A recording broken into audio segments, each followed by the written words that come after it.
조선어 방송은 오늘부로 전면 중단입니다. 1941년 3월 어느 날 경성방송국 복도에 울려 퍼진 일본인 국장의 목소리가 제 심장을 얼어붙게 만들었습니다. 14년간 지켜온 우리말 방송이 단 한 문장으로 사라지는 순간이었습니다. 마이크 앞에 서서 떨리는 목소리로 조선어를 전하던 그 모든 시간들이 허공으로 흩어지는 것 같았습니다. 하지만 이런 상황이 벌어진 데에는 아주 충격적인 이유가 있었습니다. 1927년 2월 16일, 그날로 돌아가야 합니다. 경성방송국이 문을 연 그날, 저는 26의 청년이었습니다. 정동 언덕배기에 우뚝 솟은 57m 높이의 철탑을 올려다보며 가슴이 뛰었습니다. 라디오라는 신문물이 조선 땅에 들어온다는 것, 그것도 우리말로 방송을 할 수 있다는 것이 믿기지 않았습니다. 경성방송국은 일본 본토를 제외한 식민지에서는 최초로 세워진 방송국이었습니다. 일제는 이것을 문명의 선물처럼 포장했지만 사실 그들의 속내는 달랐습니다. 방송을 통해 조선인들을 통제하고 일본 제국의 사상을 주입하려는 의도였던 것입니다. 그날 오후 1시 개국 기념 방송이 시작되었습니다. 조선 총독부 정무총감의 축사가 먼저 흘러나왔습니다. 일본어였습니다. 이어서 조선어 방송 순서가 왔습니다. 저는 방청석에 앉아 귀를 기울였습니다. 우리말이 전파를 타고 퍼져나가는 것을 듣는 순간 형언할 수 없는 감정이 밀려왔습니다. 비록 식민지 치하였지만 라디오라는 근대 문물을 통해 우리말이 살아 숨 쉬고 있다는 사실이 묘한 희망처럼 느껴졌습니다. 당시 라디오 수신기는 보통 사람들에게는 꿈 같은 물건이었습니다. 가격이 70원에서 200원까지 했는데 이는 쌀 한 가마니가 10원 하던 시절이었으니 서민들로서는 엄두도 낼 수 없는 금액이었습니다. 그래서 사람들은 다방이나 요릿집, 공동 청취소에 모여 방송을 들었습니다. 종로 내거리 근처 다방에서는 저녁 시간만 되면 사람들이 빼곡히 들어차 라디오 앞에 모여들었습니다. 저는 경성방송국에 아나운서로 입사하기 위해 준비했습니다. 경쟁률은 상상을 초월했습니다. 조선어 방송부 아나운서 자리 하나에 수백 명이 지원했습니다.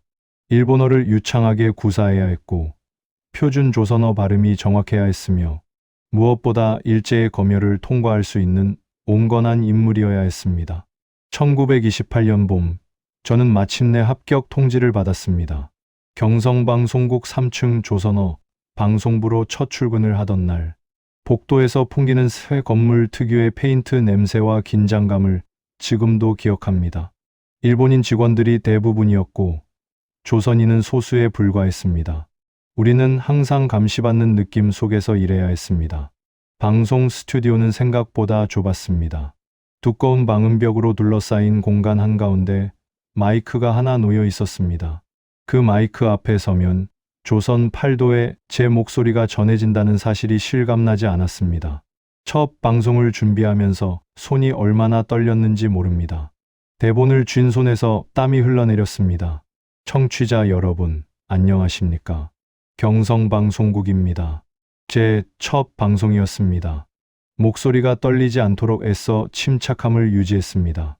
뉴스를 읽고 날씨를 전하고 시간을 알렸습니다. 평범한 내용이었지만 그것이 우리말로 전파를 탄다는 것 자체가 의미 있었습니다. 하지만 현실은 곧 명확해졌습니다. 경성방송국의 하루 방송 시간은 총 8시간이었는데 그중 조선어 방송은 고작 4시간에 불과했습니다. 나머지는 모두 일본어 방송이었습니다. 게다가 조선어 방송 내용도 철저히 검열되었습니다. 대본은 사전에 일본인 검열관의 승인을 받아야 했고 조금이라도 민족이식을 고취할 수 있는 내용은 즉시 삭제당했습니다. 1930년대에 들어서면서 상황은 더 악화되었습니다. 만주사변 이후 일제의 대륙 침략이 본격화되면서 방송은 노골적인 전쟁 선전 도구가 되어갔습니다. 황국신민, 내선일체 같은 단어들이 대본에 강제로 삽입되었습니다. 저는 그런 단어들을 읽으면서도 속으로는 부끄러움과 분노가 끌어올랐습니다. 그럼에도 우리는 우리말 방송을 지키기 위해 안간힘을 썼습니다. 뉴스나 공지 외에 조선의 전래 동화를 들려주는 시간, 전통 음악을 소개하는 시간을 조금이라도 확보하려 노력했습니다. 검열을 피해 은근히 우리 정서가 담긴 내용을 끼워 넣기도 했습니다. 아리랑이나 도라지 같은 민요가 흘러나올 때면 청취자들로부터 감사 편지가 쏟아져 들어왔습니다. 방송국 아나운서님, 어제 들려주신 아리랑을 들으며 눈물을 흘렸습니다.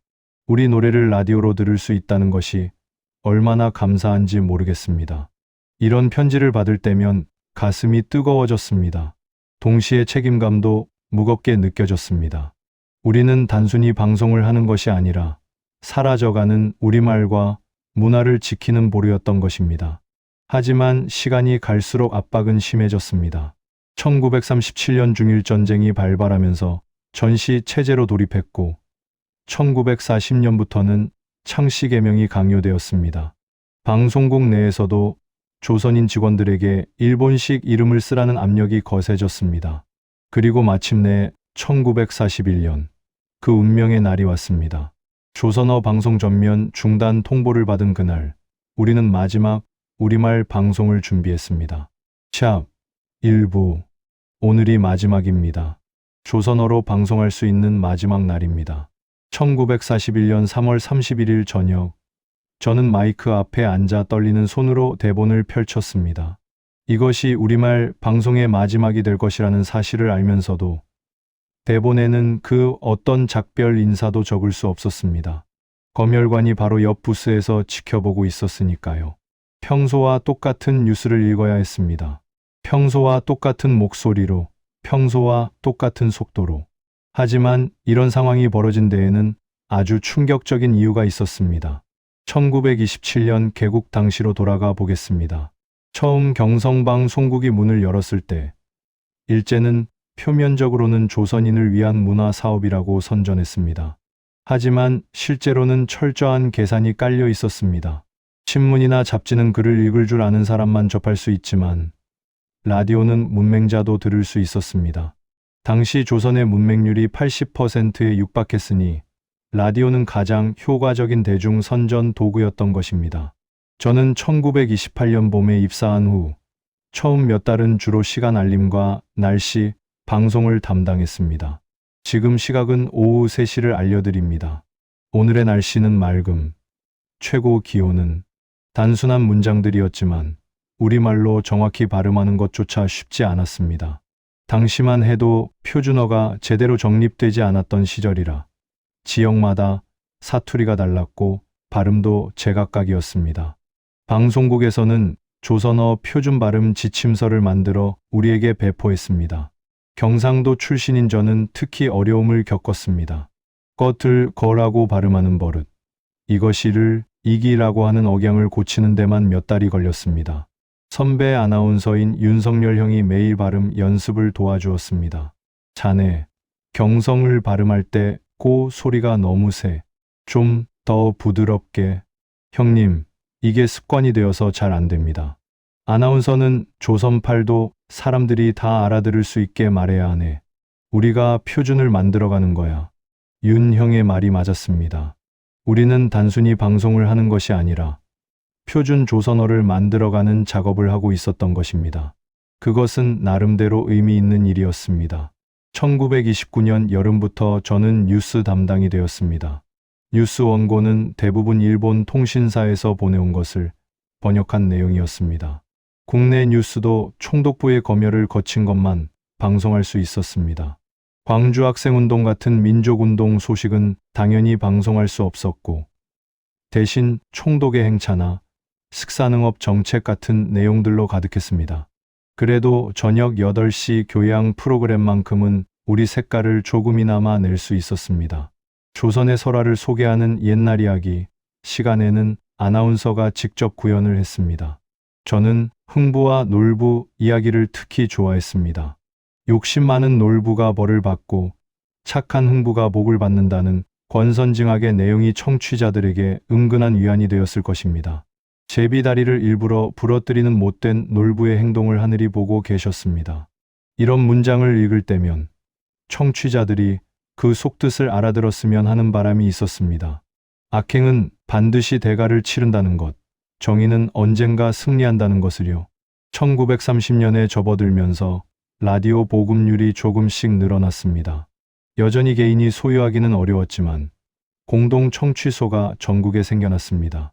경성에만 50여 곳, 전국적으로는 300여 곳이 넘었습니다. 학교나 면사무소, 시장 근처에 설치된 청취소에는 저녁 시간마다 사람들이 모여들었습니다. 어느 날 저는 청취소를 직접 찾아가 보았습니다. 종로 3가 근처 다방에 설치된 청취소였습니다. 저녁 7시쯤 도착했을 때 이미 20명 가까운 사람들이 모여 있었습니다. 노동자로 보이는 젊은이들, 장사를 마치고 온 듯한 아주머니들, 학생 몇 명이 라디오 앞에 빙 둘러 앉아 있었습니다. 제 목소리가 흘러나왔습니다. 뉴스를 읽고 있었습니다. 사람들은 숨을 죽이고 들었습니다. 어떤 이는 눈을 감고 어떤 이는 고개를 끄덕이며 들었습니다. 뉴스가 끝나고 가요. 시간이 되자 분위기가 한결 밝아졌습니다.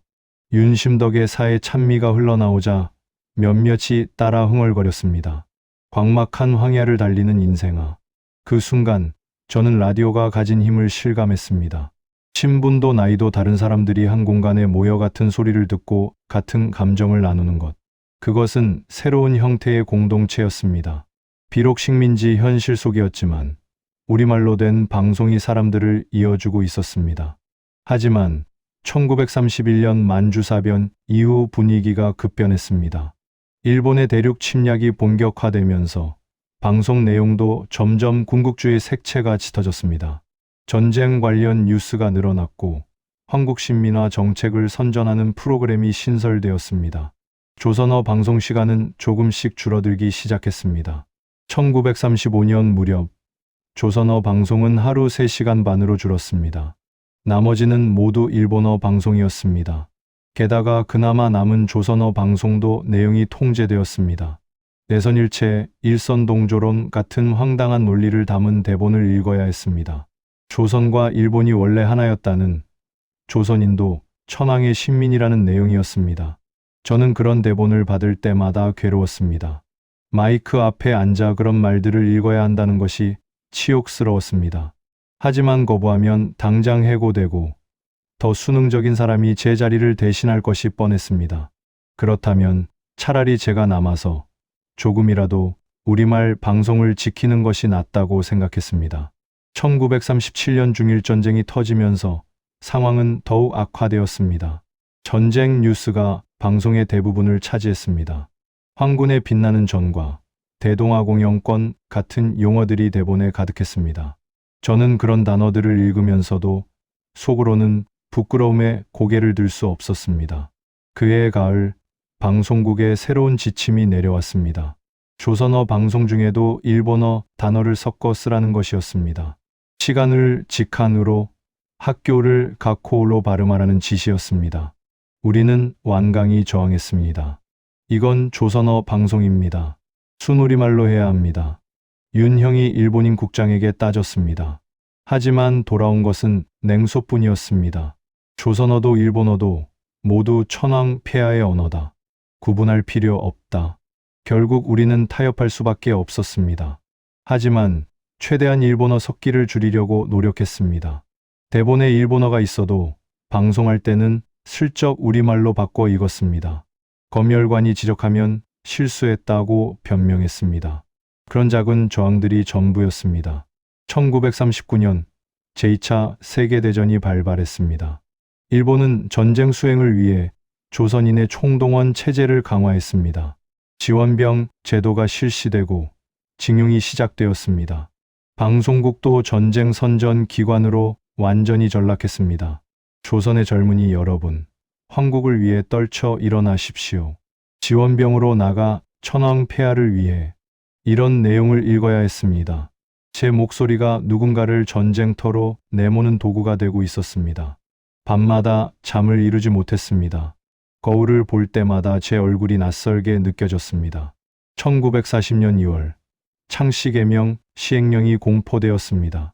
조선인의 이름을 일본식으로 바꾸라는 명령이었습니다. 8월까지 기한이었습니다. 방송국 직원들에게도 압력이 들어왔습니다. 특히 방송에 출연하는 아나운서들은 더욱 강하게 요구받았습니다. 방송인이 모범을 보여야 하지 않겠나. 일본인 간부가 넌지시 압박했습니다. 몇몇 동료들이 먼저 창씨 개명을 했습니다. 김 씨가 가네다 찐디엔가 되고 이 씨가 하야시 린가 되었습니다. 그들이 방송에서 일본식 이름으로 자신을 소개할 때마다 가슴이 답답했습니다. 저는 끝까지 버텼습니다. 윤 형도 마찬가지였습니다. 하지만 1940년 8월 초 결국 최후 통첩이 내려왔습니다. 창씨 개명을 하지 않으면 방송국을 떠나야 한다는 것이었습니다. 어떻게 하시겠습니까?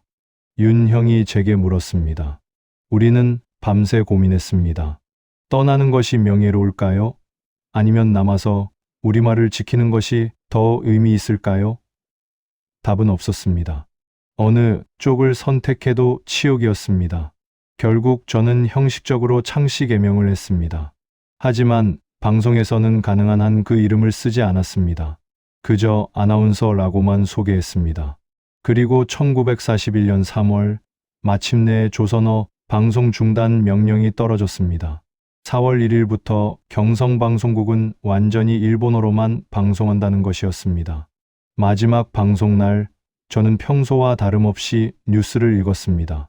샵 2부. 이것이 정말 끝입니까? 우리말로 방송할 수 있는 마지막 순간입니까? 1941년 3월 31일 밤 11시 55분. 저는 마이크 앞에서 마지막 멘트를 준비하고 있었습니다. 손에 쥔 대본에는 이상으로 오늘 방송을 마치겠습니다 라는 평범한 문장만 적혀 있었습니다. 작별 인사도 감사의 말도 할 수 없었습니다. 검열관의 눈초리가 유리창 너머로 느껴졌습니다. 하지만 14년간 지켜온 우리말 방송이 이렇게 아무 말 없이 사라진다는 것이 견딜 수 없었습니다. 하지만 이런 상황이 벌어진 데에는 아주 충격적인 이유가 있었습니다. 1938년으로 거슬러 올라가야 합니다. 그해 3월 제3차 조선교육령이 공포되면서 학교에서 조선어 수업이 폐지되었습니다.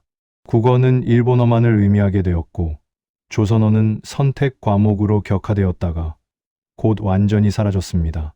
아이들이 학교에서 우리말을 배울 수 없게 된 것입니다. 그 소식을 들었을 때 방송국 안은 충격에 휩싸였습니다. 윤 형이 창백한 얼굴로 제게 말했습니다. 학교에서도 우리말이 사라지면 방송국도 시간 문제일 거야. 형의 예언은 정확했습니다. 그해부터 조선어 방송 시간이 급격히 줄기 시작했습니다. 하루 3시간 반이었던 것이 2시간으로 다시 1시간 반으로 줄어들었습니다. 1940년에는 하루 1시간도 채 되지 않았습니다. 그나마도 뉴스와 공지사항뿐이었습니다. 옛날 이야기 프로그램도 가요 시간도 모두 폐지되었습니다. 저는 그 시간들을 지켜보면서 서서히 죽어가는 것 같은 고통을 느꼈습니다. 매달 방송 편성표가 나올 때마다 조선어 방송 시간이 줄어들어 있었습니다. 마치 모래시계의 모래가 떨어지듯 우리말이 전파에서 사라져가고 있었습니다. 1939년 가을, 저는 개인적으로 큰 시련을 겪었습니다. 제 동생이 학병 지원을 거부했다가 경찰에 끌려갔습니다. 동생은 경성제국대학에 다니던 22살 청년이었습니다. 학교에서 학병 지원을 강요했지만 동생은 끝까지 거부했습니다. 형님, 저는 조선 사람입니다. 일본 천황을 위해 총을 들 수 없습니다. 동생이 경찰서에서 풀려난 후 제게 한 말이었습니다. 그 눈빛에는 확고한 신념이 담겨 있었습니다. 하지만 저는 동생을 말릴 수밖에 없었습니다. 내 뜻은 알지만 목숨을 지켜야 한다. 살아남아야 나중에 무언가 할 수 있어. 비겁한 말이었습니다. 하지만 동생이 고문당하거나 감옥에 갇히는 것을 원하지 않았습니다. 결국 동생은 마지못해 지원서를 냈습니다. 그날 밤 동생의 방에서 들려오던 흐느끼는 소리를 저는 평생 잊을 수 없을 것입니다. 동생 일이 있고 난 후 저는 방송국에서 더욱 조심스럽게 행동했습니다. 가족을 지켜야 했으니까요. 하지만 그럴수록 제 자신이 비겁하게 느껴졌습니다. 마이크 앞에서 일본 제국을 찬양하는 대본을 읽으면서도 저는 아무런 저항도 하지 못했습니다. 1940년 여름, 방송국에 새로운 조선인 아나운서가 들어왔습니다. 24세 젊은 여성이었는데 이름은 박명이었습니다. 그녀는 이화여전을 나온 수재였고 일본어와 조선어를 모두 유창하게 구사했습니다. 하지만 무엇보다 인상적이었던 것은 그녀의 눈빛이었습니다. 굴하지 않는 단단함이 느껴졌습니다. 박명희는 주로 여성 대상 프로그램을 담당했습니다. 가정상식이나 육아 정보를 다루는 프로그램이었는데 그 안에서도 그녀는 조선의 전통을 최대한 살리려 노력했습니다. 일본식 요리를 소개하라는 지시를 받으면 은근슬쩍 조선식 조리법을 섞어 설명했습니다. 된장은 일본에서 미소라고 부르지만 우리 조선에서는 예로부터 담가온 소중한 장입니다. 이런 식으로 우리 것을 지키려 애썼습니다. 저는 그녀의 그런 모습에서 동생을 떠올렸습니다. 포기하지 않는 젊음, 굽히지 않는 의지를요. 어느 날 박명희가 제게 조용히 물었습니다. 선배님, 우리가 이렇게 하는 것이 의미가 있을까요? 결국 일제의 도구가 되는 것 아닙니까? 저는 한참을 말없이 있다가 대답했습니다. 그럴지도 모르지. 하지만 우리가 여기 있는 한 적어도 우리말은 완전히 사라지지 않아. 듣는 사람이 한 명이라도 있다면 그것만으로도 의미가 있다고 생각해. 제 말이 위로가 되었는지는 모르겠습니다. 박명희는 그저 고개를 끄덕였을 뿐입니다. 1940년 가을, 방송국에 또 다른 변화가 있었습니다. 일본인 기술자들이 새로운 송신 설비를 설치하기 시작했습니다. 출력을 높여 만주와 중국 일대까지 방송을 송신하겠다는 계획이었습니다. 일본어 방송을 더 넓은 지역에 퍼뜨려 대동아공 영권을 선전하겠다는 속셈이었습니다. 그해 12월, 조선어 방송 시간이 하루 30분으로 줄었습니다. 아침 7시부터 7시 30분까지 그게 전부였습니다. 뉴스 10분, 공지사항 10분, 나머지 10분은 일제의 정책을 선전하는 내용이었습니다. 더 이상 음악도 이야기도 없었습니다. 저는 그 30분을 위해 매일 새벽 6시에 출근했습니다. 대본을 검토하고 발음을 연습하고 마음을 가다듬었습니다. 단 30분이지만 그것이 유일하게 남은 우리말 방송이었으니까요. 어느 날 아침 방송을 마치고 나오는데 청소부 아주머니가 제게 다가왔습니다. 60대쯤 되어 보이는 분이었는데 늘 말없이 복도를 닦던 분이었습니다. 그분이 조심스럽게 말했습니다. 아나운서님, 매일 아침 방송 듣고 있습니다. 우리말 듣는 게 얼마나 반가운지 모릅니다. 그 말에 가슴이 뜨거워졌습니다. 누군가는 듣고 있었습니다. 누군가는 그 30분을 기다리고 있었습니다. 저는 그제야 제가 하는 일의 의미를 다시 깨달았습니다. 1941년 1월, 새해가 밝았지만 희망은 보이지 않았습니다. 전쟁은 계속 확대되었고 조선에 대한 수탈도 더욱 가혹해졌습니다. 쌀도, 면화도, 광물도 모두 일본으로 실려갔습니다. 사람들의 얼굴에서 생기가 사라져갔습니다. 2월 어느 날, 일본인 국장이 조선인 직원들을 소집했습니다. 중대 발표가 있다고 했습니다. 우리는 회의실에 모였습니다. 국장은 짧게 말했습니다. 4월 1일부로 조선어 방송을 전면 중단한다. 경성방송국은 일본어 방송만 송출한다. 회의실이 순간 얼어붙었습니다. 예상했던 일이었지만 막상 현실이 되니 충격이었습니다. 누군가 떨리는 목소리로 물었습니다. 완전히 없어지는 겁니까? 그렇다. 조선어 방송은 더 이상 필요 없다. 제국 신민은 국어, 즉 일본어를 사용해야 한다. 국장의 말은 냉정했습니다. 반론의 여지가 없었습니다. 우리는 그저 고개를 숙일 수밖에 없었습니다. 회의가 끝난 후 윤형과 저는 옥상으로 올라갔습니다. 경성 시내가 한눈에 내려다 보였습니다. 종로의 거리, 남산의 능선, 한강의 물줄기. 그 모든 것이 낯설게 느껴졌습니다. 14년이었어. 윤형이 중얼거렸습니다. 1927년부터 1941년까지 14년. 그게 우리말 방송의 전부였어. 저는 아무 말도 할 수 없었습니다. 목이 메었습니다. 우리가 할 수 있는 게 뭘까? 형이 물었습니다. 저는 한참을 생각하다가 대답했습니다. 마지막 방송이라도 제대로 해야 하지 않을까요? 비록 작별 인사는 못하더라도 최선을 다해 우리말로 방송하는 거죠. 그게 우리가 할 수 있는 전부입니다. 형이 고개를 끄덕였습니다. 그날부터 저는 남은 한 달을 마지막이라는 생각으로 보냈습니다. 매일 아침 방송 30분을 위해 밤새 준비했습니다. 대본의 모든 단어를 정확히 발음하려고 연습했습니다. 단 한 글자도 흐리지 않게, 단 한 문장도 성의 없이 읽지 않으려고 노력했습니다. 3월 31일 마지막 날이 왔습니다. 청취자 여러분, 지금부터 오늘의 마지막 뉴스를 전해드리겠습니다. 1941년 3월 31일 밤 11시 30분, 저는 떨리는 손으로 마이크 앞에 앉았습니다. 이것이 우리말 방송의 마지막 30분이었습니다. 내일부터 이 마이크에서는 일본어만 흘러나올 것입니다. 14년의 역사가 오늘 밤으로 끝나는 것입니다. 대본을 들고 있는 손에서 땀이 흘러내렸습니다. 평소와 똑같은 뉴스 대본이었지만 모든 문장이 다르게 느껴졌습니다. 하지만 이런 상황이 벌어진 데에는 아주 충격적인 이유가 있었습니다. 그날 아침으로 돌아가야 합니다. 저는 평소보다 일찍 새벽 5시에 방송국에 도착했습니다. 아직 어둠이 가시지 않은 시각이었습니다. 정동 언덕길을 올라오면서 57m 높이의 송신탑을 올려다봤습니다. 1927년 처음 이 탑을 봤을 때의 설렘이 떠올랐습니다. 그때는 희망이 있었습니다. 우리말이 전파를 타고 퍼져나간다는 것만으로도 가슴이 벅찼습니다. 하지만 지금은 달랐습니다. 그 탑은 더 이상 우리의 것이 아니었습니다. 일제의 선전 도구일 뿐이었습니다. 그리고 오늘을 마지막으로 그곳에서 우리말은 완전히 사라질 것입니다. 3층 조선어 방송부 사무실로 들어갔습니다. 이미 윤 형이 와 있었습니다. 형도 일찍 온 모양이었습니다. 책상 위에 놓인 대본을 응시하고 있었습니다. 제가 들어가자 형이 고개를 들었습니다. 눈이 충혈되어 있었습니다. 밤새 잠을 못 잔 것 같았습니다. 왔나? 네, 형님. 우리는 잠시 말없이 마주 보았습니다. 무슨 말을 해야 할지 알 수 없었습니다.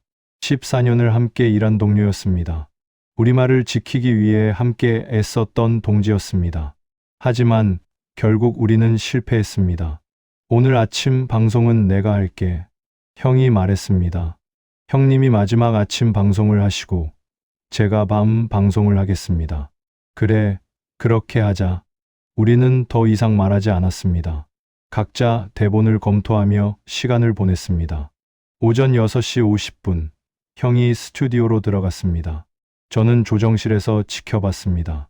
유리창 너머로 형의 뒷모습이 보였습니다. 곧게 펴진 어깨가 떨리고 있었습니다. 7시 정각 방송이 시작되었습니다. 청취자 여러분, 안녕하십니까? 경성방송국입니다. 지금부터 아침 뉴스를 전해드리겠습니다. 형의 목소리는 평소와 다름없이 차분했습니다. 하지만 저는 알 수 있었습니다. 그 목소리 속에 담긴 슬픔을요. 형은 한 글자 한 글자 또박또박 발음했습니다. 어느 때보다 정성스럽게, 어느 때보다 또렷하게 뉴스를 읽고 날씨를 전하고 공지사항을 알렸습니다. 평범한 내용이었습니다. 하지만 그 평범함 속에 14년의 역사가 담겨 있었습니다. 수많은 조선인 아나운서들이 이 마이크 앞에 섰습니다. 검열과 탄압 속에서도 우리말을 지키려 애썼습니다. 그 모든 노력이 오늘로 끝나는 것입니다. 7시 28분, 형이 마지막 멘트를 준비했습니다. 저는 숨을 죽였습니다. 형이 입을 열었습니다. 이상으로 오늘 아침 방송을 마치겠습니다. 청취자 여러분, 안녕히 계십시오. 안녕히 계십시오. 그 말이 형의 입에서 나오는 순간, 저는 눈물이 나려는 것을 간신히 참았습니다. 평소와 똑같은 인사말이었습니다.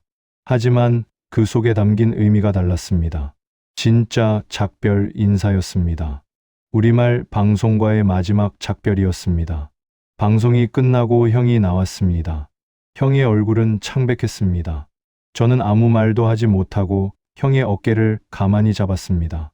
형도 말이 없었습니다. 우리는 그렇게 한참을 서 있었습니다. 오전 시간 동안 방송국은 묘한 분위기에 휩싸였습니다. 조선인 직원들은 모두 침울한 표정이었습니다. 일본인 직원들은 평소와 다름없이 일했지만 그들도 무언가를 느끼는 것 같았습니다. 점심시간에도 식당은 조용했습니다. 평소 같으면 담소를 나누곤 했는데 그날은 모두 말없이 밥만 먹었습니다. 오후가 되면서 방송국 밖에서 사람들이 모여들기 시작했습니다. 소문이 퍼진 모양이었습니다. 오늘이 조선어 방송 마지막 날이라는 것을요. 경성 시내 곳곳의 청취소에도 평소보다 많은 사람들이 모였다고 합니다. 다들 마지막 우리말 방송을 듣기 위해서였습니다. 저는 오후 내내 밤 방송을 준비했습니다. 대본은 이미 나와 있었습니다. 뉴스, 공지사항, 그리고 내일 방송 예고, 평범한 내용이었습니다. 하지만 저는 그 대본을 수십 번 읽고 또 읽었습니다. 발음을 확인하고, 호흡을 조절하고, 감정을 가다듬었습니다.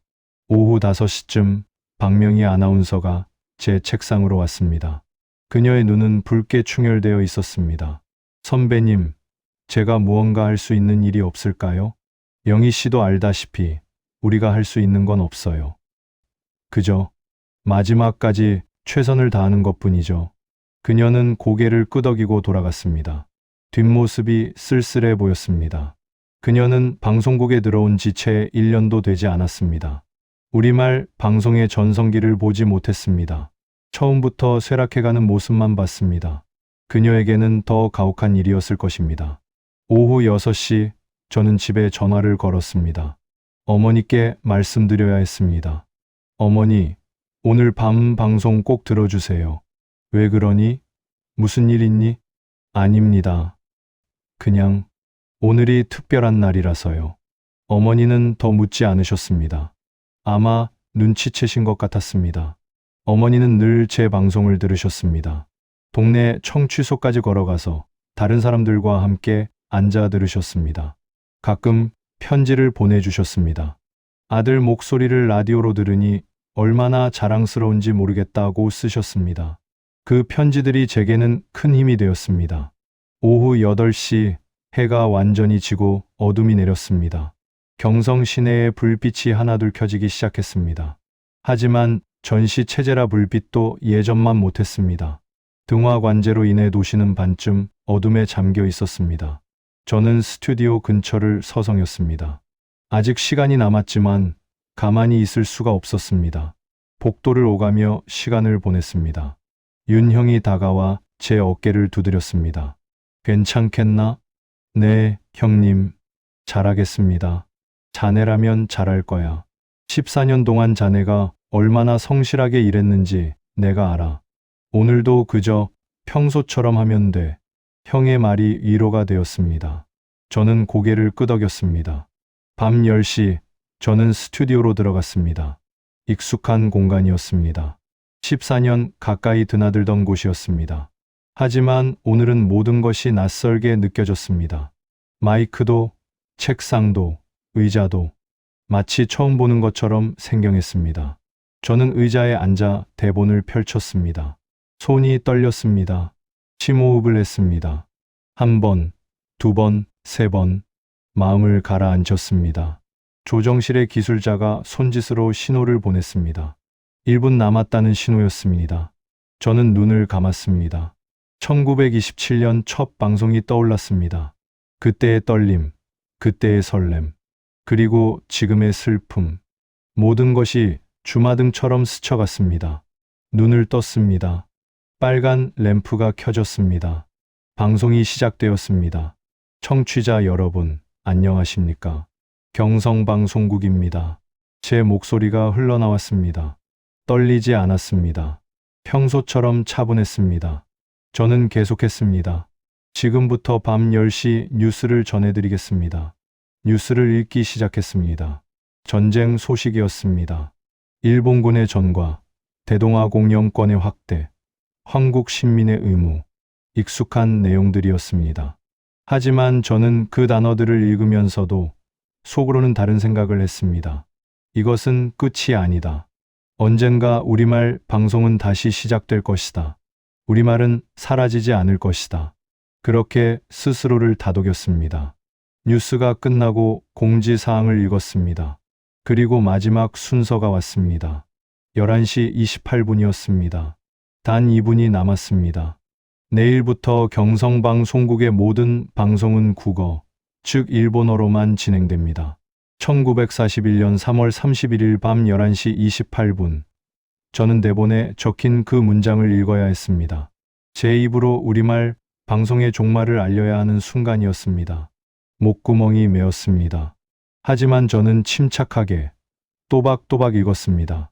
청취자들이 분명히 들을 수 있도록, 이것이 마지막이라는 것을 알 수 있도록. 하지만 이런 상황이 벌어진 데에는 아주 충격적인 이유가 있었습니다. 일제는 단순히 방송을 통제하려는 것이 아니었습니다. 그들은 조선어 자체를 말살하려 했습니다. 학교에서, 관공서에서, 그리고 이제는 방송에서까지 우리말을 지워버리려 했습니다. 조선인의 정체성을 완전히 없애고 일본인으로 만들려는 계획이었습니다. 방송은 그 계획의 마지막 퍼즐이었습니다. 저는 계속 대본을 읽었습니다. 청취자 여러분께서는 내일부터 국어 방송을 청취하시어 한국 시민으로서의 자각을 더욱 높이시기 바랍니다. 역겨운 문장이었습니다. 하지만 저는 읽어야 했습니다. 이것이 제게 주어진 대본이었고, 이것을 거부하면 방송은 중단될 것이었습니다. 저는 끝까지 제 역할을 해야 했습니다. 그리고 마침내 마지막 순간이 왔습니다. 11시 29분 30초. 단 30초가 남았습니다. 저는 대본의 마지막 문장을 보았습니다. 이상으로 오늘 방송을 마치겠습니다. 단순한 문장이었습니다. 평소와 똑같은 마무리 멘트였습니다. 하지만 저는 그것만으로는 부족하다고 느꼈습니다. 14년의 역사를 이렇게 평범하게 끝낼 수는 없었습니다. 저는 순간적으로 결심했습니다. 검열관이 옆 부스에서 지켜보고 있었습니다. 하지만 이미 방송 종료 30초 전이었습니다. 그가 막을 시간이 없었습니다. 저는 대본에 없는 말을 덧붙였습니다. 이상으로 오늘 방송을 마치겠습니다. 청취자 여러분, 잠시 숨을 고르고 천천히 말했습니다. 그동안 들어주셔서 감사했습니다. 안녕히 계십시오. 감사했습니다. 안녕히 계십시오. 대본에 없는 문장이었습니다. 하지만 저는 꼭 해야 했습니다. 14년간 우리말 방송을 들어준 모든 청취자들에게 마지막 인사를 전해야 했습니다. 빨간 램프가 꺼졌습니다. 방송이 끝났습니다. 저는 마이크 앞에 그대로 앉아 있었습니다. 움직일 수가 없었습니다. 온몸에서 힘이 빠져나가는 것 같았습니다. 조정실 문이 벌컥 열렸습니다. 검열관이 화가 난 얼굴로 들어왔습니다. 대본에 없는 말을 했어. 무슨 짓이야? 저는 천천히 고개를 들었습니다. 그를 똑바로 바라보았습니다. 작별 인사였습니다. 14년간 들어준 청취자들에게 인사하는 것이 잘못입니까? 검열관은 뭐라고 더 말하려다가 입을 다물었습니다. 이미 방송은 끝났습니다. 그가 할 수 있는 일은 없었습니다. 그는 혀를 차고 나갔습니다. 저는 스튜디오에서 나왔습니다. 복도에 윤형과 박명희, 그리고 몇몇 조선인 직원들이 서 있었습니다. 모두 눈이 붉어져 있었습니다. 저를 보자 박명희가 참았던 눈물을 흘렸습니다. 윤형이 다가와 제 어깨를 껴안았습니다. 잘했네. 정말 잘했어. 형의 목소리도 떨리고 있었습니다. 우리는 한참을 말없이 서 있었습니다. 무슨 말을 해야 할지 알 수 없었습니다. 14년이 끝났습니다. 우리말 방송이 사라졌습니다. 그날 밤 저는 집으로 돌아가지 못했습니다. 방송국 근처 여관에서 잤습니다. 아니, 잠을 청했지만 잘 수 없었습니다. 천장을 바라보며 밤을 지새웠습니다. 머릿속에서는 계속 생각이 맴돌았습니다. 이제 어떻게 되는 걸까? 조선어는 정말 사라지는 걸까? 우리는 무엇을 해야 하나? 답은 없었습니다. 다만 한 가지는 분명했습니다. 저는 계속 살아가야 했습니다. 이 순간을 기억하고 언젠가 다시 우리말이 울려 퍼질 날을 위해 살아남아야 했습니다. 다음 날 4월 1일, 저는 평소 시간에 방송국으로 출근했습니다. 하지만 더 이상 조선어 방송부는 없었습니다. 일본어 방송부에 통합된다는 통보를 받았습니다. 저를 포함한 조선인 아나운서들은 보조 역할만 맡게 되었습니다. 대본, 번역, 자료 정리, 잡무 처리. 더 이상 마이크 앞에 설 일은 없었습니다. 윤형은 그날로 사표를 냈습니다. 더 이상 여기 있을 이유가 없어.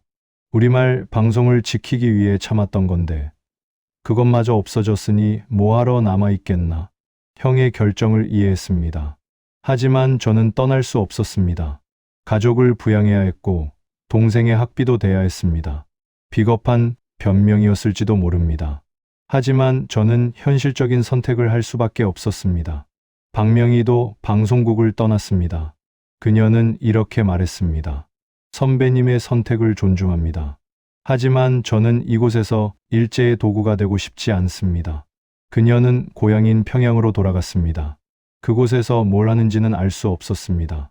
하지만 그녀의 눈빛을 기억합니다. 굽히지 않는 의지가 담긴 그 눈빛을요. 저는 방송국에 남았습니다. 하지만 더 이상 방송인이 아니었습니다. 그저 사무직 직원일 뿐이었습니다. 매일 출근해서 일본어 대본을 정리하고 자료를 찾고 서류를 작성했습니다. 기계적으로 일했습니다. 생각하지 않으려고 애썼습니다. 몇 달이 지났습니다. 1941년 12월 태평양 전쟁이 발발했습니다. 일본이 진주만을 공격하면서 미국과 전면전에 돌입한 것입니다. 전쟁은 더욱 격화되었고 조선에 대한 수탈도 극에 달했습니다. 방송국은 전쟁 선전의 핵심 기관이 되었습니다. 하루 종일 전쟁 뉴스가 흘러나왔습니다.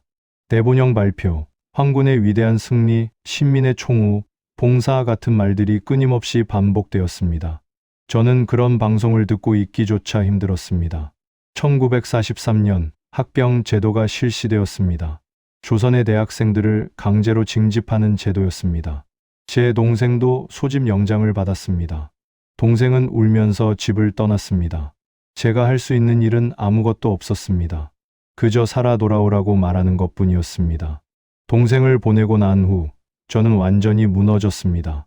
방송국에서 일하면서도 영혼이 없는 사람처럼 지냈습니다.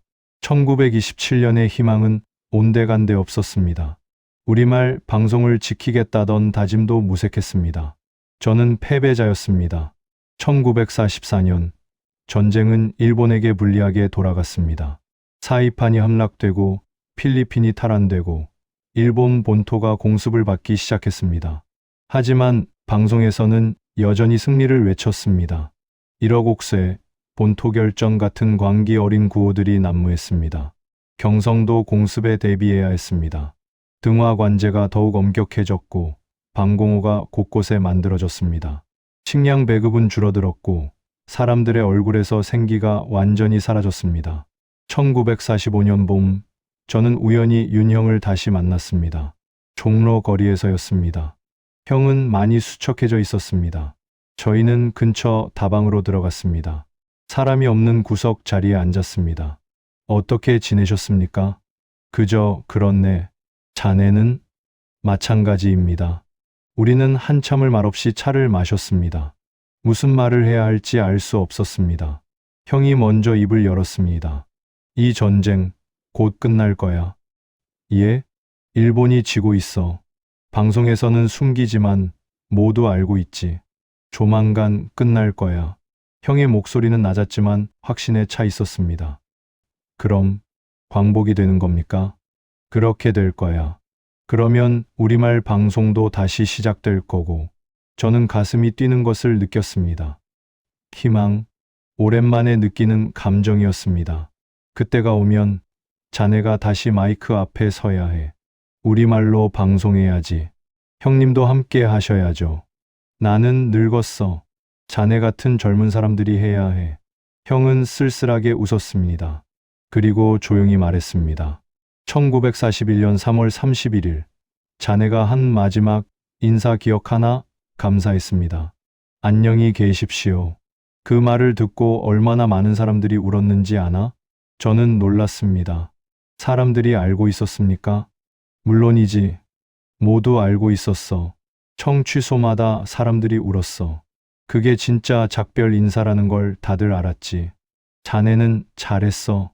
형의 말에 눈시울이 뜨거워졌습니다. 8월 15일 정오, 천황 폐하의 중대 방송이 있을 예정입니다. 1945년 8월 14일 오후, 방송국 전체에 긴급 통보가 떨어졌습니다. 내일 정오에 천황이 직접 라디오 방송을 한다는 것이었습니다. 일본인 직원들은 긴장한 표정이었고, 조선인 직원들 사이에서는 묘한 기대감이 돌았습니다. 모두 알고 있었습니다. 이것이 항복 방송이라는 것을요. 4년간의 태평양 전쟁이 36년간의 식민 지배가 끝나는 순간이 온다는 것을요. 하지만 이런 상황이 벌어진 데에는 아주 충격적인 이유가 있었습니다. 8월 6일 히로시마에 8월 9일 나가사키에 원자폭탄이 투하되었습니다. 수십만 명이 한순간에 사라졌습니다. 같은 날 소련이 일본에 선전포고를 하고 만주로 진격했습니다. 일본 제국은 더 이상 버틸 수 없었습니다. 방송국 안에서도 일본인 직원들의 표정이 날마다 어두워졌습니다. 그들도 알고 있었습니다. 끝이 다가오고 있다는 것을요. 8월 15일 아침, 저는 평소보다 일찍 방송국에 도착했습니다. 이미 많은 사람들이 와 있었습니다. 일본인도, 조선인도 모두 긴장한 표정으로 정오를 기다리고 있었습니다. 방송국 밖거리에도 사람들이 모여들기 시작했습니다. 누구도 말하지 않았지만 모두가 알고 있었습니다. 오늘 뭔가 큰 일이 벌어진다는 것을요. 정오가 가까워졌습니다. 저는 조정실로 들어갔습니다. 여러 직원들이 이미 모여 있었습니다. 라디오 앞에 빼곡히 둘러서서 숨을 죽였습니다. 정오 정각 방송이 시작되었습니다. 천황의 목소리가 흘러나왔습니다. 떨리고 불안정한 목소리였습니다. 짐은 제국 정부로 하여금 미영소중 사국에 대해 그 공동선언을 수락한다는 뜻을 통고하게 했다. 어려운 한문투성이 일본어였습니다. 하지만 의미는 분명했습니다. 일본이 항복한다는 것이었습니다. 방송이 끝나는 순간 조정실은 침묵에 휩싸였습니다. 일본인 직원 몇몇이 주저앉아 울기 시작했습니다. 조선인 직원들은 서로 얼굴만 바라보았습니다. 믿기지 않았습니다. 정말 끝났다는 것이, 36년간의 식민 지배가 끝났다는 것이. 저는 창밖을 내다보았습니다. 거리에서 사람들이 뛰어나오고 있었습니다. 누군가 태극기를 흔들었습니다. 어디서 숨겨두었던 것인지 알 수 없었지만 태극기가 하나둘씩 나타났습니다. 사람들이 만세를 외쳤습니다. 대한독립 만세. 그 소리가 방송국 안까지 들려왔습니다. 저는 가슴이 터질 것 같았습니다. 눈물이 쏟아졌습니다. 옆에 서 있던 동료들도 모두 울고 있었습니다. 우리는 서로 껴안고 울었습니다. 그날 오후 방송국은 혼란에 빠졌습니다. 일본인 직원들은 황급히 짐을 싸기 시작했습니다. 조선인 직원들은 어떻게 해야 할지 몰라 우왕좌왕했습니다. 방송은 중단되었습니다. 더 이상 일본어 방송을 계속할 이유가 없었습니다. 저녁 무렵 몇몇 조선인 직원들이 모였습니다. 우리는 중요한 결정을 내려야 했습니다. 우리말 방송을 다시 시작해야 합니다. 제가 먼저 말을 꺼냈습니다. 하지만 준비된 게 아무것도 없어요. 대본도 없고 아나운서도 부족하고 준비가 없어도 해야 합니다. 지금 이 순간을 기다려왔지 않습니까? 4년 만에 우리말로 방송할 수 있는 겁니다. 논의 끝에 우리는 결정했습니다. 8월 16일부터 우리말 방송을 재개하기로 했습니다. 단 하루 만에 준비해야 했습니다. 밤을 새워서라도 해야 했습니다. 그날 밤 저희는 방송국에 남아 준비했습니다. 대본을 쓰고 순서를 정하고 역할을 나눴습니다. 누가 첫 방송을 할 것인가를 놓고 잠시 논의가 있었습니다. 모두 저를 추천했습니다. 1941년 마지막 방송을 한 사람이 첫 방송도 해야 합니다. 하지만 선배님이 하셔야 합니다. 그게 의미가 있습니다. 결국 저는 받아들였습니다. 떨렸지만 해야 했습니다. 8월 16일 아침 저는 새벽부터 방송국에 나왔습니다. 4년 만에 다시 스튜디오에 들어갔습니다. 먼지가 쌓여 있었습니다. 직원들과 함께 청소를 했습니다. 마이크를 닫고 책상을 정리하고 의자를 배치했습니다. 오전 8시 방송 시작 1시간 전이었습니다. 저는 대본을 검토했습니다. 떨리는 손으로 문장들을 읽어봤습니다. 어떤 말로 시작해야 할까요? 4년 만에 우리말 방송이었습니다. 광복 후 첫 방송이었습니다. 모든 문장이 중요했습니다. 8시 50분 저는 스튜디오로 들어갔습니다. 의자에 앉아 마이크 앞에 섰습니다. 아니, 앉았습니다. 1941년 마지막 방송 이후 처음이었습니다. 그때와 똑같은 자리였습니다. 하지만 모든 것이 달랐습니다. 더 이상 검열관이 없었습니다. 더 이상 일제의 통제가 없었습니다. 자유였습니다. 조정실에서 신호가 왔습니다. 1분 남았습니다. 저는 심호흡을 했습니다. 손이 떨렸습니다. 1941년 그때보다 더 떨렸습니다. 눈물이 나려고 했습니다. 참았습니다. 방송 중에 울 수는 없었습니다. 빨간 램프가 켜졌습니다. 방송이 시작되었습니다. 저는 입을 열었습니다. 친애하는 동포 여러분, 광복을 맞이한 우리 결의 여러분, 제 목소리가 흘러나왔습니다. 우리말이었습니다. 4년 만에 우리말 방송이었습니다. 목이 메었습니다. 하지만 계속했습니다. 1941년 3월 31일 이후 중단되었던 우리말 방송이 오늘 1945년 8월 16일 다시 시작됩니다. 잠시 멈췄습니다. 감정을 추스렸습니다. 4년간의 긴 침묵이 끝났습니다. 36년간의 어둠이 지나갔습니다. 우리는 이제 자유입니다. 우리말로 말할 수 있고, 우리말로 노래할 수 있고, 우리말로 방송할 수 있습니다. 목소리가 떨렸습니다. 하지만 멈출 수 없었습니다. 지난 4년간 저는 우리말 방송이 다시 시작될 날을 손꼽아 기다렸습니다. 1941년 3월 31일 밤 마지막 방송에서 저는 여러분께 작별 인사를 했습니다. 감사했습니다. 안녕히 계십시오라고 말했습니다. 그때 저는 언젠가 다시 만날 수 있을 것이라고 믿었습니다. 그리고 오늘 우리는 다시 만났습니다. 눈물이 흘러내렸습니다. 닦을 수 없었습니다. 그냥 흘러내리도록 두었습니다. 동포 여러분, 우리는 다시 시작합니다. 우리말로 우리의 이야기를 우리의 목소리로 전하겠습니다. 1927년 경성방송국이 처음 문을 열었을 때의 그 희망을 지금 다시 이어가겠습니다. 저는 대본을 내려놓았습니다. 준비한 말은 여기까지였습니다. 하지만 하고 싶은 말이 더 있었습니다. 즉흥적으로 말했습니다. 지난 18년, 1927년부터 1945년까지 경성방송국의 역사는 우리 민족의 역사였습니다. 희망으로 시작해서 탄압 속에서도 버텼고 침묵을 강요당했지만 결국 다시 일어섰습니다. 우리말 방송의 역사가 그랬고 우리 민족의 역사가 그러합니다. 잠시 멈췄다가 계속했습니다. 오늘부터 이 방송국의 이름도 바뀝니다. 더 이상 경성방송국이 아닙니다. 서울중앙방송국입니다. 우리의 방송국입니다. 방송을 마치고 스튜디오에서 나왔을 때 복도에 모여있던 직원들이 박수를 쳤습니다.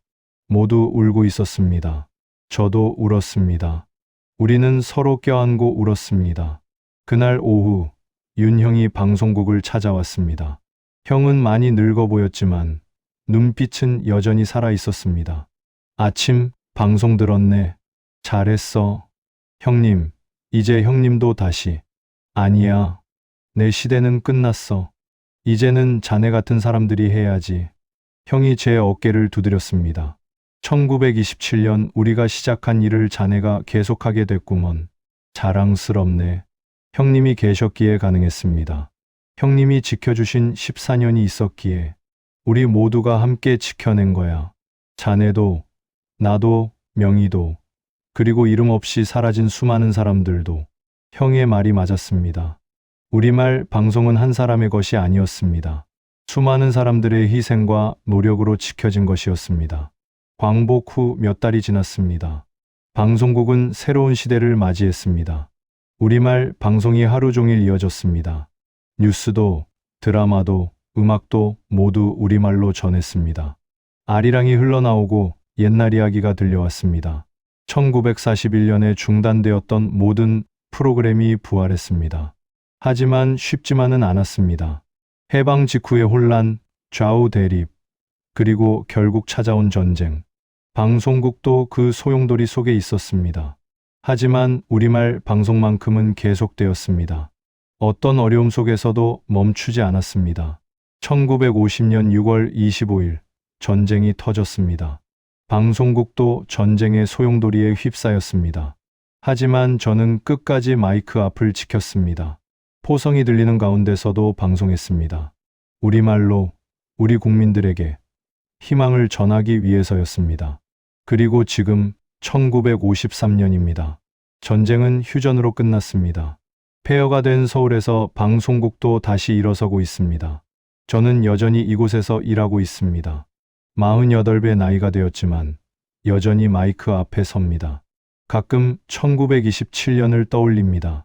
26세 청년이었던 제가 처음 57m 송신탑을 올려다보던 그날을요. 그때의 설렘과 희망을요. 그리고 1941년의 절망과 1945년의 기쁨을요. 26년의 세월이 흘렀습니다. 그 세월 동안 우리말 방송은 희망으로 시작해서 탄압받고 침묵당했다가 다시 부활했습니다. 그리고 지금도 계속되고 있습니다. 라디오는 단순한 기계가 아니었습니다. 우리말을 지키는 보루였고 민족의 정체성을 이어가는 끈이었으며 암흑 속에서도 꺼지지 않는 희망의 불빛이었습니다. 그리고 저는 그 역사의 한가운데 있었습니다. 오늘로 제가 마이크 앞에 서는 것은 마지막입니다. 1960년 2월 29일 저녁, 저는 정년퇴직을 앞두고 마지막 방송을 준비하고 있었습니다. 60살이 되었습니다. 33년간 방송국에서 일했습니다. 1927년부터 1960년까지 한 시대를 통째로 살아온 셈이었습니다. 손에 쥔 대본을 보니 감회가 새로웠습니다. 처음 마이크 앞에 섰던 1928년 그날이 어제 일처럼 생생했습니다. 하지만 이런 상황이 벌어진 데에는 아주 충격적인 이유가 있었습니다. 단순히 나이가 들어서가 아니었습니다. 1953년 휴전 이후 대한민국은 급격하게 변화했습니다. 전쟁의 폐허 속에서도 재건이 시작되었고 새로운 세대가 등장했습니다. 라디오 방송도 완전히 달라졌습니다. 1927년 경성방송국 시절의 소박함은 이제 찾아볼 수 없었습니다. 텔레비전 방송 준비도 한창이었습니다. 제가 속한 세대는 이제 물러날 때가 된 것입니다. 저는 그 33년을 되돌아보았습니다. 1927년 2월 16일 경성방송국 개국 방송을 들으며 가슴 벅차했던 26 청년. 1928년 첫 방송에서 떨리던 목소리로 청취자 여러분, 안녕하십니까? 라고 인사했던 순간 1930년대 우리말을 지키기 위해 안간힘을 썼던 날들 1941년 3월 31일 마지막 조선어 방송에서 감사했습니다. 안녕히 계십시오 라고 작별 인사를 했던 밤 그리고 1945년 8월 16일 4년 만에 다시 우리말 방송을 시작하며 울먹였던 아침 그 모든 순간들이 파노라마처럼 지나갔습니다. 1945년 광복 이후 저는 서울중앙방송국의 주요 아나운서로 활동했습니다. 해방의 기쁨도 잠시, 곧 좌우 대립의 혼란이 찾아왔습니다. 방송국도 정치의 소용돌이에서 자유롭지 못했습니다. 하지만 저는 가능한 한 중립을 지키려 애썼습니다. 어느 한쪽에 치우치지 않고 그저 정확한 뉴스를 전달하려 노력했습니다. 1948년 대한민국 정부가 수립되었습니다. 저는 그 역사적인 순간을 방송으로 전했습니다. 광화문 앞 광장에 모인 수많은 인파, 태극기를 흔드는 사람들, 감격의 눈물을 흘리는 노인들. 그 모습을 보며 저도 가슴이 뜨거워졌습니다. 진짜 우리의 정부가 세워진 것입니다. 하지만 2년 후 전쟁이 터졌습니다. 1950년 6월 25일 새벽, 긴급 뉴스를 전하며 손이 떨렸습니다. 북한군이 남침했다는 소식이었습니다. 믿고 싶지 않았지만 사실이었습니다. 전쟁 중에도 방송은 계속되었습니다. 저는 서울에서 그리고 부산에서 대구에서 방송을 이어갔습니다. 폭격 속에서도 피난길에서도 우리는 멈추지 않았습니다. 국민들에게 소식을 전해야 했고 희망을 잃지 말라고 말해야 했으니까요. 전쟁 중 어느 날 밤 부산 임시 방송국에서 뉴스를 읽고 있을 때였습니다. 갑자기 정전이 되어 방송이 중단될 뻔했습니다. 발전기를 급히 가동해서 겨우 방송을 이어갔습니다. 그날 방송을 마치고 나오는데 한 청취자가 편지를 보내왔습니다. 아나운서님의 목소리를 들으면 안심이 됩니다. 이 어려운 시기에도 방송이 계속된다는 것은 우리가 아직 살아있다는 증거입니다. 감사합니다. 그 편지를 읽으며 울었습니다. 제가 하는 일의 의미를 다시 깨달았습니다. 단순히 뉴스를 전하는 것이 아니라 국민들과 함께 호흡하는 것이었습니다. 1953년 휴전 후 서울로 돌아왔습니다. 방송국 건물은 폭격으로 일부 파손되었지만 복구 작업이 진행되고 있었습니다. 저는 다시 마이크 앞에 섰습니다. 전쟁의 아픔을 딛고 재건에 나서는 국민들의 모습을 전했습니다. 1950년대 중반, 저는 후배 아나운서들을 교육하는 일도 맡았습니다. 20대 초반의 젊은 청년들이 방송국에 들어왔습니다. 그들에게 발음 교정을 가르치고 호흡법을 알려주고 무엇보다 방송인의 자세를 일깨워주려 애썼습니다. 방송은 단순히 말을 전하는 것이 아닙니다. 국민들과 소통하는 것입니다. 여러분의 목소리는 수백만 명에게 전해집니다. 그 무게를 잊지 마십시오. 제가 윤 형님께 들었던 말들을 후배들에게 전했습니다. 그렇게 세대는 이어지는 것이었습니다. 1956년 저는 우연히 박명희를 다시 만났습니다. 그녀는 광복 후 평양으로 갔다가 전쟁 중에 월남했다고 했습니다. 많은 고생을 했던 모양이었습니다. 하지만 눈빛은 여전히 단단했습니다. 선배님, 1941년 그때 선배님 말씀이 맞았습니다.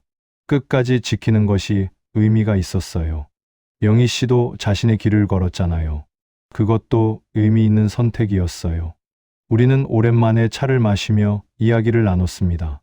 지난 세월의 아픔과 희망에 대해, 그리고 앞으로 올 미래에 대해.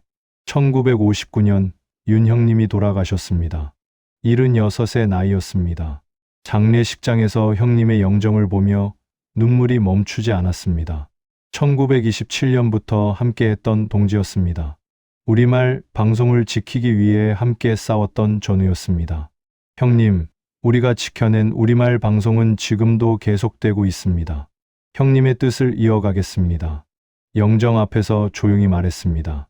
그리고 지금 1960년 2월 29일입니다. 제 마지막 방송 날입니다. 33년의 방송 인생을 정리하는 날입니다.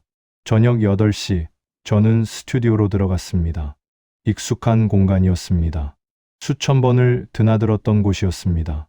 하지만 오늘은 마지막이었습니다. 내일부터는 이곳에 올 일이 없을 것입니다. 마이크 앞에 앉았습니다. 대본을 펼쳤습니다.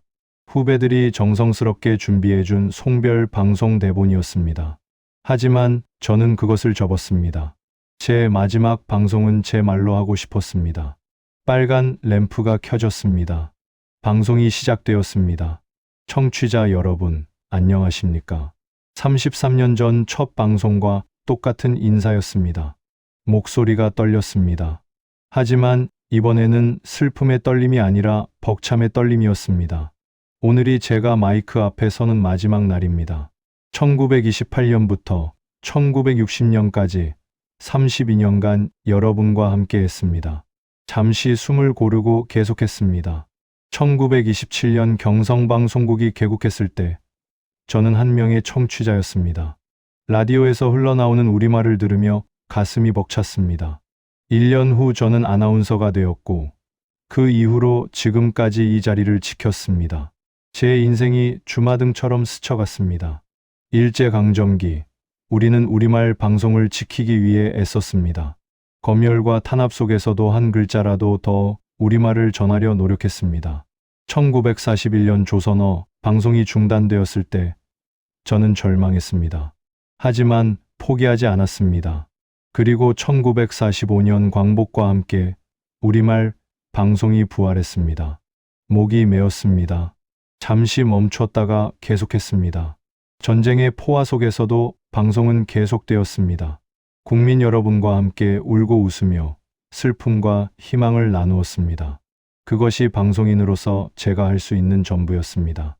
조정실 유리창 너머로 후배들이 보였습니다. 모두 눈시울을 붉히고 있었습니다. 이제 저는 물러갑니다. 하지만 방송은 계속될 것입니다. 젊은 후배들이 더 훌륭하게 이어갈 것입니다. 1927년 시작된 우리말 방송의 역사는 앞으로도 영원히 계속될 것입니다. 마지막 말을 준비했습니다. 33년 전 첫 방송의 인사와 19년 전 마지막 조선어 방송의 작별 인사를 떠올렸습니다. 청취자 여러분, 33년간 들어주셔서 진심으로 감사드립니다. 여러분이 계셨기에 제가 여기까지 올 수 있었습니다. 눈물이 흘러내렸습니다. 이번에는 닥지 않았습니다. 부디 건강하시고 행복하십시오. 우리의 방송을 계속 사랑해 주십시오. 감사했습니다. 안녕히 계십시오. 빨간 램프가 꺼졌습니다. 방송이 끝났습니다. 저는 한참을 그대로 앉아 있었습니다. 33년의 세월이 끝나는 순간이었습니다. 스튜디오 문이 열리고 후배들이 들어왔습니다. 꽃다발을 들고 온 이도 있었고 울고 있는 이도 있었습니다. 우리는 서로 껴안았습니다. 그날 밤 집으로 돌아오는 길에 저는 정동 언덕을 다시 올라갔습니다. 방송국 건물과 송신탑을 올려다보았습니다. 1927년 처음 봤던 그 탑이었습니다. 33년이 지났지만 여전히 그 자리에 서 있었습니다. 탑 꼭대기에 빨간 경고등이 깜박이고 있었습니다. 어둠 속에서 반짝이는 그 불빛을 보며 생각했습니다. 저 불빛처럼 우리말 방송도 어둠 속에서 꺼지지 않는 등불이었다고. 식민지 시대에도 전쟁 중에도 그 불빛은 꺼지지 않았다고. 그리고 이제 그 불빛을 다음 세대에게 넘겨주는 것입니다. 집에 도착해서 오래된 상자를 꺼냈습니다. 33년간 모아둔 것들이 들어 있었습니다. 첫 방송 대본, 청취자들이 보내온 편지들, 윤 형님이 주셨던 메모, 1941년 마지막 방송 대본, 1945년 광복 첫 방송 대본, 모두 소중한 기록들이었습니다. 저는 그것들을 하나하나 들여다보았습니다. 각각의 종이마다 이야기가 담겨 있었습니다. 희망의 이야기, 좌절의 이야기, 그리고 부활의 이야기. 마지막으로 1927년 2월 16일 경성방송국 개국 안내 팸플릿을 꺼냈습니다. 노랗게 바랜 종이었습니다. 거기에는 이렇게 적혀 있었습니다. 라디오 방송은 새로운 시대를 여는 문명의 이기입니다. 조선 8도의 소식을 전하고 교양을 높이며 문화를 발전시킬 것입니다. 33년 전의 약속이었습니다. 우리는 그 약속을 지켰습니다. 온갖 어려움 속에서도 우리는 방송을 계속했습니다. 우리말을 지켰고 문화를 전했으며 국민과 함께 했습니다. 이제 제 역할은 끝났습니다. 하지만 이야기는 계속될 것입니다. 라디오 방송은 계속될 것이고 우리말은 영원히 울려 퍼질 것입니다. 그것이 1927년부터 1960년까지 33년간 한국 방송과 함께 걸어온 한 아나운서의 이야기입니다.